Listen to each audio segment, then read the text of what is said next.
Hi fellow enthusiasts, welcome to my channel. Let's go into today's video and we're gonna come back at the end to wrap it up. Alright.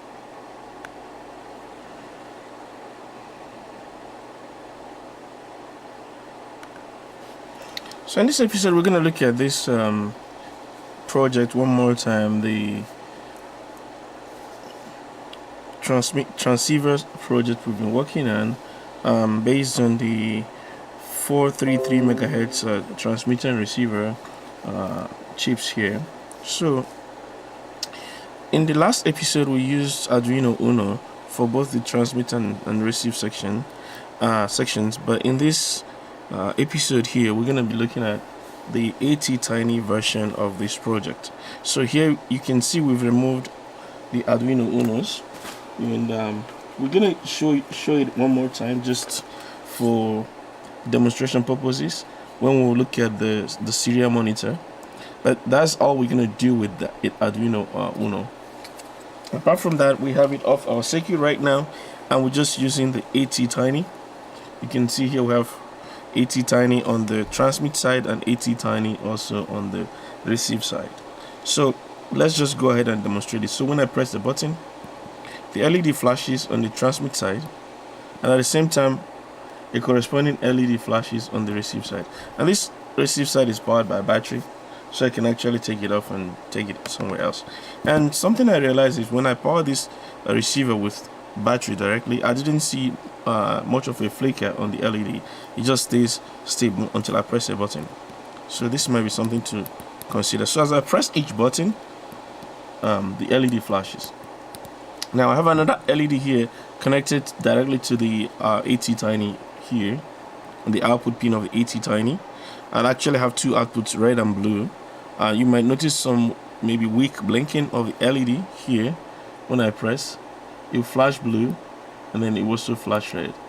Okay, let me remove this one here and see if it helps to see that it's flashing blue now. And it flashes red. Red and then blue. So I coded it that when I press a button and then press the next button, it should go from one color to the other, right? So you can make it do whatever you want. The purpose of our demonstration is to show that we can use an ATtiny in place of an Arduino for this project. And so that's it. So we don't have to use Arduino Uno and ATtiny on the transmit side and ATtiny on the receive side. Now if you're wondering how to flash this code that we built last week on your ATtiny, please watch the other video. We're going to put the link right about now. Watch the video on how to flash your ATtiny using Arduino Uno. Alright, so let's just demonstrate the serial monitor. With the serial monitor, what happens when I press a button? Does it still function the way we did it last time? You know, that I can tell which button I have pressed, and with that I can actually do something on the receive side. So what I would do is I'm going to take off the power supply here. I'm going to remove the power supply. Let me make this bigger a little bit. Alright, so I'm going to remove the power supply and then power it with the Arduino Uno, so I can just get the power supply and then signal in, right? So I'm going to take off the power supply, and then my power supply goes from 5 volts and ground,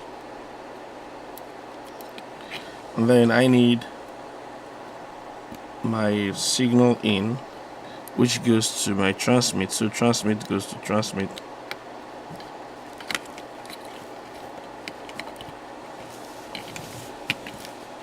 Alright, so I'm gonna power it with my computer.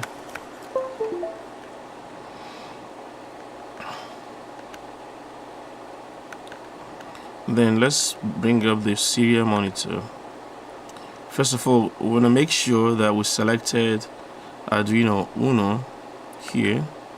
Then make sure that we've selected the right COM port the port that has the Arduino, that's the port we need. I'm gonna hide the camera so you can see what I'm doing. So tools, on my board, I make sure that I have Arduino Uno as my board.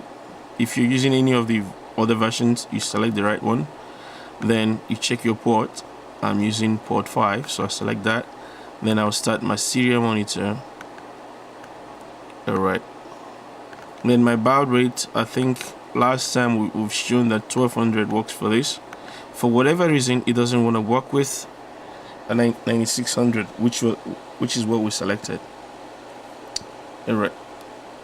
Okay, so I'm gonna go ahead and press the buttons. You can see that already on the screen, but I'm gonna bring my serial.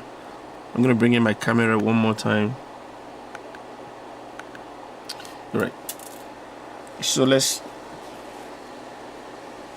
test this. So I'm gonna press one of the buttons.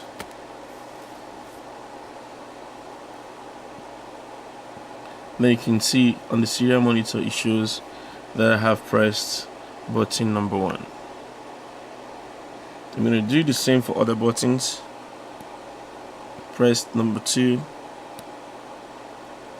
press number 3, press number 5. This should be number 4.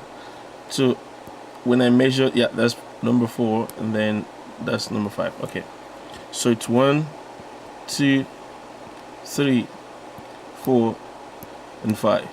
All right. Okay, garbage in, garbage out. So now we've demonstrated that we can use an ATtiny for this project as much as we could use an Arduino Uno. Right now, this Arduino is just helping us for the serial monitor. As you can see, we took only power supply, ground, and 5 volts, and then we took the signal in from the ATtiny out into the transmit in of the Arduino Uno. That's all we needed from that. Now you can write your code instead of just displaying the button that was pressed. You can actually perform a function again: turn right, turn left, move forward, move back, move backwards, turn around. You can do anything you want. Again, we have an ATtiny that has few pins available, and we have only used one of them for the buttons and one for output. One for buttons, so the button input, and then one for output to connect to the transmitter. So one takes input from the buttons, and one connects to the transmitter module, and then the transmitter module sends the signal over the air to the receiver module. The receiver module is connected through one pin to the ATtiny, and then of course you have 6 input output pins, and then positive and ground. So of the 6 input output pins, we normally want to use 5 so that we don't use PB5, which is the reset pin, which is pin 1. So we use from 2, 3, and then 5, 6, and 7. So you can have 5 outputs right there, or you can also suppress the reset and use pin 1 as as another input output pin. So you can have 6 input output pins. And right in this project, we're using only 1 for input, remaining 5. So you can use those 5 to control some other components or transducers, if you will, on your receive side. Alright, so in the other channel, we're going to go into a little bit more details, showing you the codes that we use for this, and how you can use this and apply it for other projects.